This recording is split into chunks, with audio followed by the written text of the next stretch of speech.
오늘 하나님의 우리 말씀 기대하는 마음으로, 소망하는 마음으로 우리 말씀 듣겠습니다. 오늘 본문은 창세기 39장 1절에서 6절 말씀 함께 보도록 하겠습니다. 제가 대표로 봉독해 올리겠습니다. 요셉이 이끌려 애굽에 내려가매 바로의 신하 친위대장 애굽 사람 보디발이 그를 그리로 데려간 이스마엘 사람의 손에서 요셉을 산이라.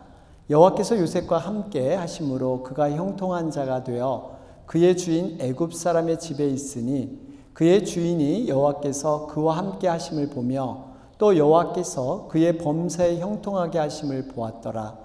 요셉이 그의 주인에게 은혜를 입어 섬김에 그가 요셉을 가정 총무로 삼고 자기의 소유를 다 그의 손에 위탁하니 그가 요셉에게 자기의 집과 그의 모든 소유물을 주관하게 한 때부터 여호와께서 요셉을 위하여 그 애굽 사람의 집에 복을 내리심으로 여호와의 복이 그의 집과 밭에 있는 모든 소유에 미친지라.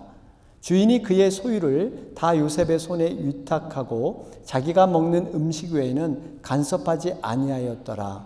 요셉은 용모가 빼어나고 아름다웠더라. 아멘. 할렐루야. 예, 반갑습니다. 오늘은 제가 진주 얘기를 하면서 말씀을 열고자 합니다. 여러분, 진주가 어떻게 만들어지는지 아십니까?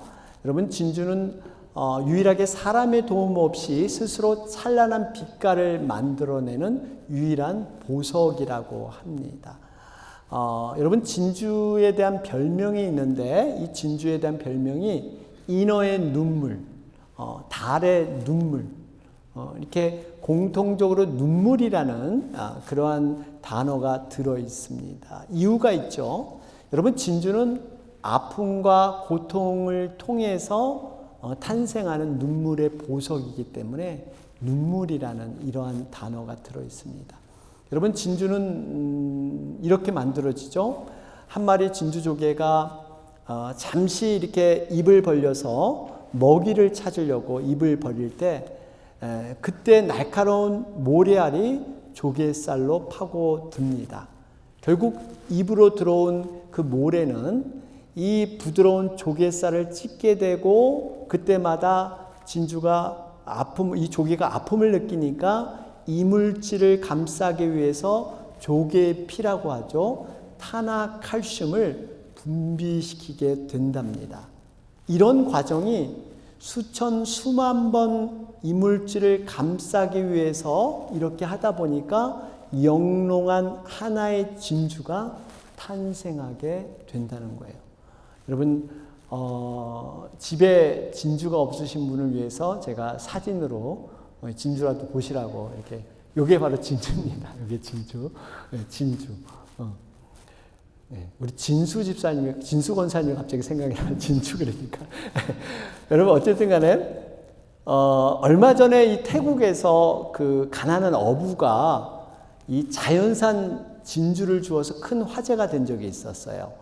이분은 굉장히 가난하게 4자녀를 이렇게 키우면서 또 부모님까지 모시면서 하루 벌어 하루 사는 새우잡이, 이런 분이었는데 우연한 기회에 이 자연산 진주를 발견하게 됐습니다. 멜로 진주라고 하는데 이것이 태국 돈으로 1000만 바트, 한국 돈으로는 약 4억 원 상당의 가치가 있다고 합니다. 이 사진도 여러분 무료로 보여드릴게요. 보세요. 이겁니다. 이게 바로 멜로 진주래요. 멜로 진주. 자연산입니다. 여러분, 이렇게 이 진주는 특이한 것은 모래를 먹으면 모든 조개가 진주를 만드는 것은 아니라고 해요. 이 조개살로 들어오는 이 고통과 이물질에 대한 이것을 받아들이고 반응해야 되는데 이것을 밀어낸 조개는 진주가 될 수 없다고 합니다. 여러분, 바다에 진주, 이 조개류가 몇 종류인지 아세요? 약 10만 3천 종류가 있대요. 우리가 생각하는 것보다 굉장히 많죠. 이 조개 종류가 이렇게 많은데 이 가치 있는 진주를 만들어내는 것은 불과 1300종류래요. 그러니까 약 1%가 안 됩니다. 무슨 의미냐면 이 조개라고 해서 다 진주를 만들어내는 것이 아니라 이 진주를 만들어낸 조개는 불과 1%도 안 되는 아주 소수의 조개라는 것입니다. 여러분, 이 진주를 보면서 우리의 인생을 한번 생각해 볼 수가 있습니다.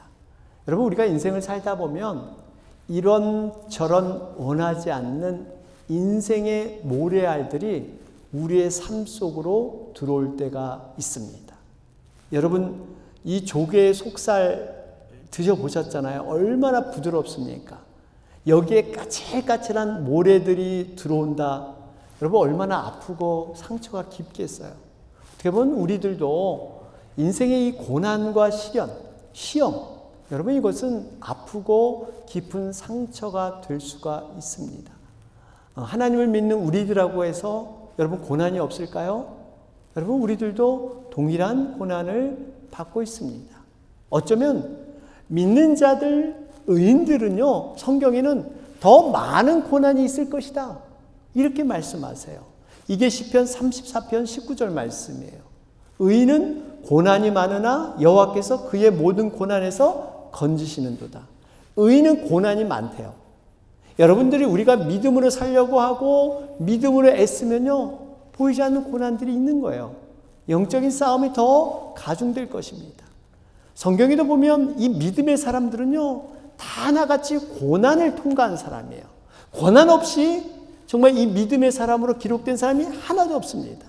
아브라함, 이삭, 야곱, 요셉 모두 그들은 어떻게 보면 롤러코스터처럼 오르락내리락하는 이러한 인생들을 살았던 것을 볼 수가 있어요.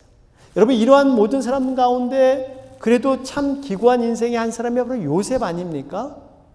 요셉의 인생을 보면 마치 이런 드라마와 같은, 드라마틱한 드라마와 같은 이런 내용이 바로 요셉의 일생이었어요. 요셉을 여러분 기억하시죠? 처음 출발은 얼마나 좋았습니까? 요셉의 아버지가 누구? 야곱이잖아요. 야곱은 그 아내인 라헬을 무척 사랑했습니다. 오죽했으면 그 라헬을 얻기 위해서 거기서 진짜 노동일 하면서 그 라반에게 속아서 얼마나 어려움을 당했습니까? 그런데 이 라헬을 얻겠다고 끝까지 참아냈어요. 그런데 웬걸 아이가 안 생기는 거예요. 그러다가 늦지막히 아이를 가졌는데 그 아이가 바로 요셉이에요. 여러분, 얼마나 사랑하는 아내로부터 늦지막한 늦둥이 요셉, 정말 물고 빨고 너무나 귀여웠을 겁니다. 이 정말 요셉만큼은 이 채색 옷을 입혔다 그러잖아요. 다른 자녀들은 어떻게 할지 모르지만 요셉을 그렇게 사랑했어요. 이런 철부지같이 부모의 사랑을 듬뿍 받았던 요셉이 갑자기 인생이 꼬꾸라지는 그러한 시작이 됩니다. 부모님의 심부름을 통해서 이제 멀리서 이 양을 치는 형들의 안부를 묻고 와라. 그래가지고 심부름을 가잖아요. 그랬더니 형들이 평소에 요셉을 미워하고 시기했는데 이참에 잘 됐다. 아이 요셉을 없애버리자. 그래가지고 은 20냥의 이스마엘, 그 뭡니까, 노예를 파는 그 상인에게 자기 동생을 팔아버리게 됩니다. 그때 요셉의 나이가 17살, 18살. 한참 감수성이 예민한 청소년의 시기. 여러분, 요셉의 심정을 한번 생각해 보면 얼마나 마음이 이 분함이 있고 앞으로 살아갈 일이 막막하겠어요. 형들에 대한 배신감, 나는 사랑한다고 쫓아다녔던 그 형들이 나를 팔아넘겼어. 또 앞으로 살아야 될 절망감, 두려움, 막막한 그 타국에 부모님의 사랑을 떠나서 막막한 곳에 어떻게 살아가느냐. 그것도 종으로, 노예로 살아야 될 인생. 하루아침에 추락한 인생이었습니다.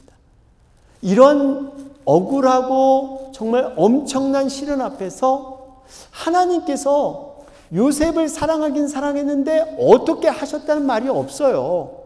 하나님이 직접 개입했단 말이 없다가 느닷없이 이 39장에 비로소 등장하는 것이 바로 형통이다라는 말이 등장해요. 39장 3절 보세요. 그의 주인이 여호와께서 그와 함께 하심을 보며 또 여호와께서 그의 범사에 형통하게 하심을 보았더라. 이제서 그 주인이 하나님과 함께하는 거 보고 형통했다. 이 형통은 뒤에 이 요셉이 억울하게 옥살이 할 때도 형통했다라는 말이 등장을 합니다. 우리가 이것을 보면서 무엇을 알 수 있을까요?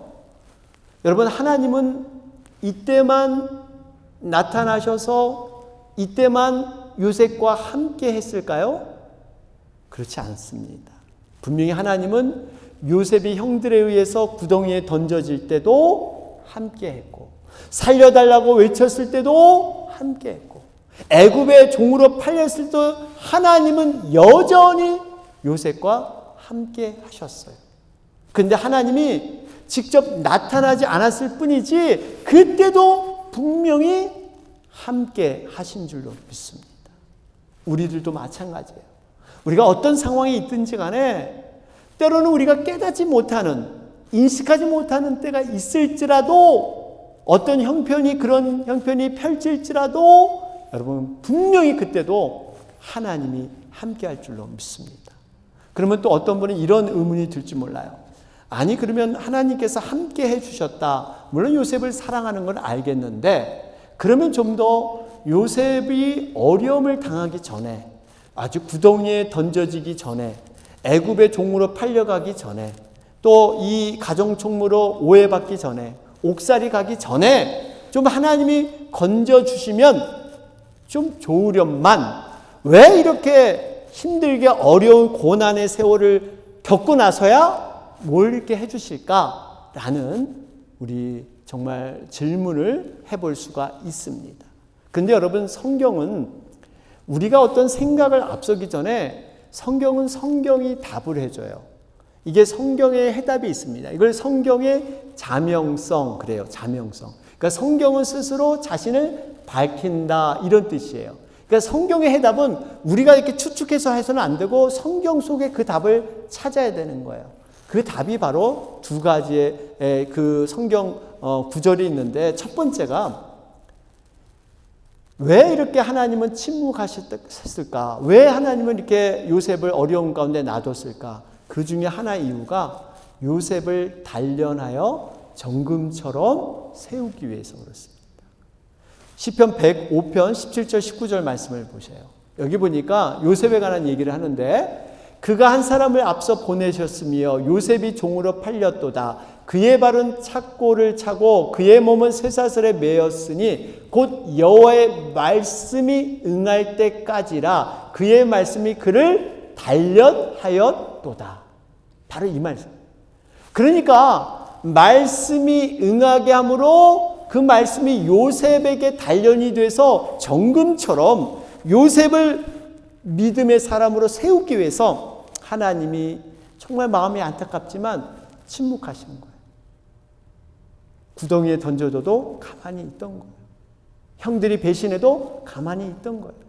억울하게 오해를 받아도 가만히 있던 거예요. 두 번째, 하나님의 놀라운 섭리, 하나님의 계획, 하나님의 큰 그림을 그리기 위해서 하나님은 때로 침묵하실 때가 있어요. 그 말씀이 창세기 35장 5절 말씀이에요. 45장 5절 보면, 당신들이 나를 이곳에 팔았다고 해서 근심하지 마소서, 한탄하지 마소서. 하나님이 생명을 구원하시려고 나를 당신들보다 먼저 보내셨나이다. 여러분, 지금 이 요셉의 생각은 하나님이 나를 보내셨다. 형들이 나를 판 것이 아니다. 왜냐하면 나중에 부모 형제가 살던 곳이 극심한 흉년이 들잖아요. 그래서 요셉이 살고 있는 애굽으로 이 가족이 이주를 합니다. 여러분, 이것이 이스라엘 백성에까지 확산이 되잖아요. 이스라엘 백성이 출애굽을 통해서 적과 꿀을 흐리는 가나안 땅에 들어가기 위해서 지금 하나님은 큰 그림을 계획하고 그리고 계시는데, 그 중에 한 파트를 요셉이 바로 애굽의 종으로 팔려야만 이 모든 그림이 완성되는 한 퍼즐에 서 있다는 사실이에요.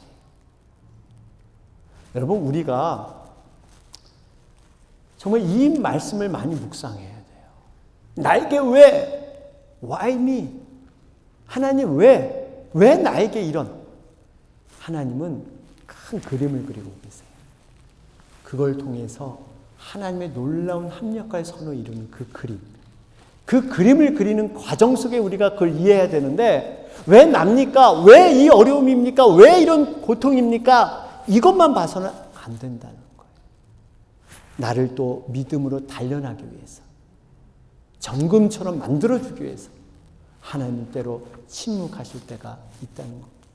사랑하는 여러분, 우리가 고난에 처해 있고 우리의 생각과 뜻이 당장 내 뜻대로 안 되더라도 여러분 포기하지 마시길 바랍니다. 고난 너머로 분명히 예비하신 하나님의 섭리, 하나님의 뜻이 있기 때문에 우리는 믿음으로 그 길을 가게 될 줄로 믿습니다. 그러면서 한 가지 기억해야 할 것은 하나님이 주신 연단은 끊임없이 계속되지 않는다는 거예요. 때가 있어요. 범위가 있어요. 기한이 있습니다.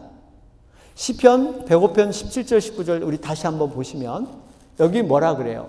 여호와의 말씀이 응할 때까지라. 여러분, 말씀이 응할 때까지만 연단이 있지 무작정 하염없이 연단이 있는 게 아니라는 거예요. 요셉의 경우 17살 때 그 노예로 팔렸는데 30살 때 국무총리가 됩니다.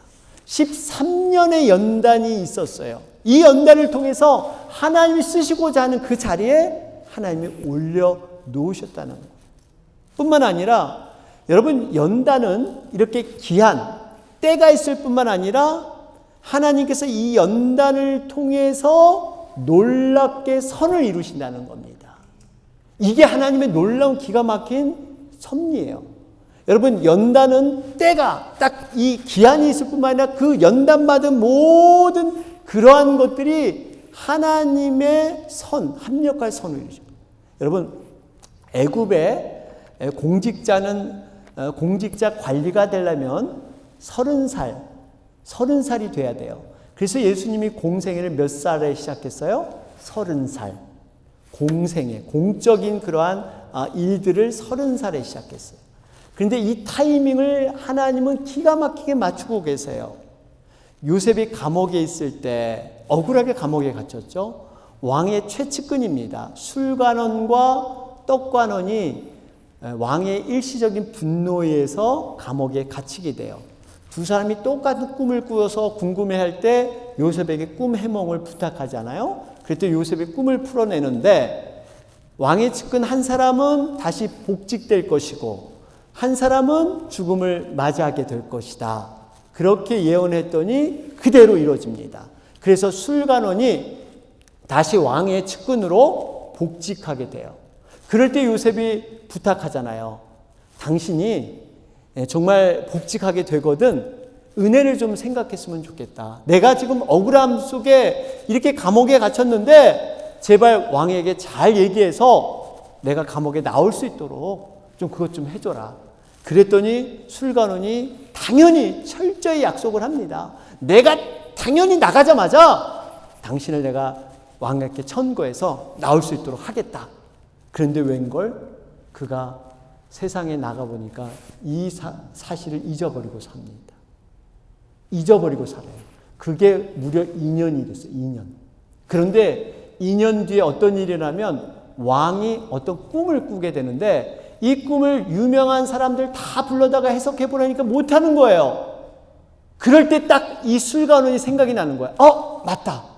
감옥에서 그 젊은 청년이 우리들의 꿈을 해석해 줬는데 그게 들어맞았는데 얼코니 벌써 2년 동안 내가 그걸 까맣게 잊어버렸네. 그러면서 이제 요셉을 불러서 왕에게 데려가요. 그랬더니 요셉이 왕의 꿈을 정확히 해석하면서 드디어 국무총리가 됩니다. 여러분, 국무총리가 되려면, 고위관리가 되려면 30살. 만일에 이 술관원이 감옥에서 나오자마자 요셉을 왕에게 데려갔으면 여러분, 국무총리가 될 수 있는 나이가 아니었어요. 그때는 국무총리가 될 수가 없습니다. 그런데 2년 뒤에 30살이 돼서야 국무총리가 될 수 있는 그 시기에 왕의 꿈을 꾸게 해서 술관원이 생각나게 하는 것. 이건 누가 했을까요? 하나님이 하신 줄 믿습니다. 이게 우연일까요? 하나님이 하신 줄 믿습니다. 하나님께서 이렇게 사람의 망각을 통해서, 사람의 실수와 사람의 기억 잊어버림을 통해서도 하나님은 완벽하게 하나님의 계획을 이루는 줄 믿습니다. 여러분, 그렇기 때문에 우리가 사람의 실수나 사람의 연약함 때문에 마음을 너무 둘 필요 없어요. 그냥 넘어가면 돼요. 하나님이 하시니까. 하나님의 그 계획은 완전 무결하기 때문에 인간의 실수와 인간의 연약함까지도 통과시켜서 합력할 선을 이루시는 분이 하나님이세요. 여러분, 이런 하나님을 절대 신뢰하시길 바랍니다. 우리가 이 하나님을 바라볼 때 나의 어려움과 나의 고통과 나의 고난을 이겨낼 수 있는 거지, 내 환경에선 도저히 헤어날 수가 없습니다. 하나님을 전적으로 붙드시기를 바랍니다. 이런 연단을 통해서 예상 밖의 일은, 여러분, 요셉은 17살 때부터 30살, 13년의 연단의 시간이 있었는데 요셉이 죽은 시기가 110세예요. 110세. 그러니까 30세부터 110세까지 80년간 애굽의 총리로 살면서 13년 연단을 통해서 80년에 하나님의 쓰임을 받는 이러한 존재로 거듭난 줄로 믿습니다. 하나님, 우리가 연단의 기간, 나중에 가면 그 연단의 기간이 풍성하게 하나님의 쓰임받는 그러한 디딤돌이었다, 주춧돌이었다. 이것을 우리는 고백하게 될 것입니다. 그러면서 여러분, 우리가 요셉을 왜 하나님은 이렇게 연단시키셔야만 했을까? 하나님의 사람이고 하나님의 사랑하는 사람에게 좀 꽃길로 가고 편안한 길로 갔으면 좋으련만 왜 이런 연단의 과정을 시키셨을까? 성경에 보면 모세도 그렇고 다윗도 그렇고 바울도 정말 끊임없이 연단이 있었어요. 예수님조차도 연단을 받으셨어요. 왜 이런 연단을 주시는 것일까요? 이유는 딱 하나예요. 우리의 인생은 내가 주인이 아니고 바로 하나님이 주인이라는 것을 알려주기 위해서, 이것을 고백하기 위해서, 이 이유입니다. 내가 모든 노력과 내 계획으로 다 된 것 같고 지금까지 살아왔는데 어느 순간 딱 걸려.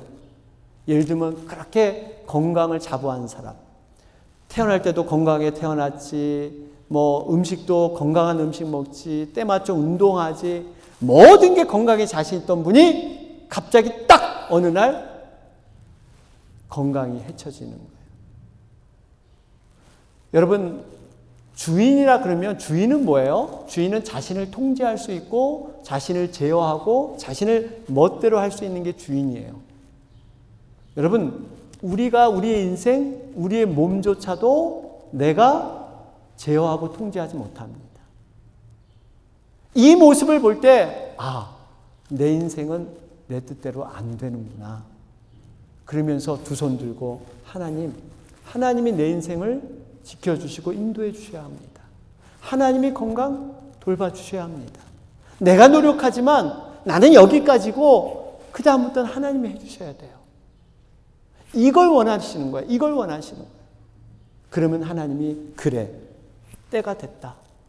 네가 이제 내 사람이다. 나에게 쓰일 수 있는 그러한 도구가 되었구나. 그러한 통로가 되었구나. 이것을 바로 요셉이 이것을 경험하고 나서 그가 총리가 된 후에 고백한 모든 이러한 고백들이 하나님이 주인이십니다, 이 얘기예요. 하나님이 내 인생 이끌어 주셨습니다. 당신들이 나를 미워해서 시기해서 나를 판 것 같지만 아니에요. 걱정하지 마세요. 그것 때문에 그런 게 아니라 하나님의 계획이 있었고 하나님이 내 인생을 이렇게 빚어주신 거예요. 하나님이 주인이십니다. 이 고백을 하는 거예요. 여러분, 그 고백이 45장 7절 8절에 있지 않습니까? 여기 보면 하나님의 큰 구원으로 당신들의 생명을 보존하고 당신들의 후손을 세상에 두시려고 나를 당신들보다 먼저 보내셨나니 그런즉 나를 이리로 보내니는 당신들이 아니요 하나님이시라. 하나님이 나를 바로에게 아버지로 삼으시고 그 온 집의 주로 삼으심에 애굽 온 땅의 통치자로 삼으셨나이다. 어떻게 자기를 미워해서 팔아넘긴 형들을 위로하고 그들에게 오히려 격려하면서 두려워하지 마세요. 내가 당신들 처벌하지 않습니다. 하나님이 하셨습니다. 나를 이리로 보낸 거 당신 아니에요. 하나님이에요. 하나님. 여러분, 하나님은 이 고백을 듣기 위해서 때로 우리가 깨닫지 못하니까 자꾸 연단을 주시는 거예요. 아직도 너가 할 수 있다고, 너가 인생의 주인이라고 네가 그렇게 버티니? 그게 빠져야 돼. 그게 더 없어져야 돼. 그래서 우리에게 연단을 주는 거예요. 여러분, 우리들의 문제가 바로 이겁니다. 고난을 통해서 우리가 헤쳐나오면 하나님이 주인이십니다 하고 나서 죽을 것 같은 고난에서 그것이 풀어지면 하나님이 정말 살아계십니다 고백을 하는데 화장실 들어갈 때와 나올 때가 틀려. 정말 그때는 하나님이 다 하신 것 같아요. 그런데 평상시로 돌아오면 또 슬그머니 내가 주인이 되고 내가 왕이 돼서 내 멋대로 살아가는 이 자기 중심적인 삶, 하나님이 이것을 철저히 무너뜨리기 원하세요. 여러분, 성경을 보면 이스라엘 백성을 400년 동안이나 왜 애굽에 종살이를 했을까요? 40년 하면 안 될까요? 왜 400년? 출애굽기에서 3주 4주면 가는 길이에요. 가나안 땅에 3, 4주면 도달하는데 왜 40년을 돌렸어요? 하나님이 이렇게 뭔가 한가하셔서요? 그만큼 이스라엘 백성들이 아직까지 그 근성, 자신이 주인이고 자신이 할 수 있다는 그 근성이 안 벗어지니까 40년, 그리고도 들어가서 또 자기가 주인인 것처럼 행세하잖아요. 우상을 숭배하고 하나님 저버리고. 여러분, 우리가 이 연단을 통해서 하나님의 일을 하시는데 연단의 모든 내용과 과정도 하나님은 사용하세요. 그 연단이 그저 통과하면 되는 어떠한 이게 시험 기간처럼 통과 패스하면 끝이다. 근데 다 배웠으니까 다 잊어버려도 된다. 이게 아니라 연단의 내용들이 나중에 하나님이 정확히 쓰시고자 하는 그곳에 다 밑거름이 된다는 겁니다. 여러분, 요셉을 보세요. 39장 4절, 우리 4절이랑 39장 22절 보세요. 요셉이 그의 주인에게 은혜를 입어 섬김에 그가 요셉을 가정 총무로 삼았대요. 39장 22절에 간수장의 옥중 제수를 다 요셉의 손에 맡김으로 그 재반 사물을 요셉이 처리하고, 그러니까 이 집에서 가정 총무로 살고 감옥 안에서도 인정받아서 거기서도 총무 역할, 쉽게 말하면 살림살이를 하는 역할을 가정집에서도 하고 감옥에서도 인정받아서 한 거예요. 이 연단받은 이 과정 모든 내용이 그대로 쓰임받은 게 바로 나라의 살림을 떠맡은 국무총리가 된 거예요. 여러분, 이 원리를 생각해 볼 때 우리가 상처받은 치유자, 우리가 육신의 연약함이 있잖아요.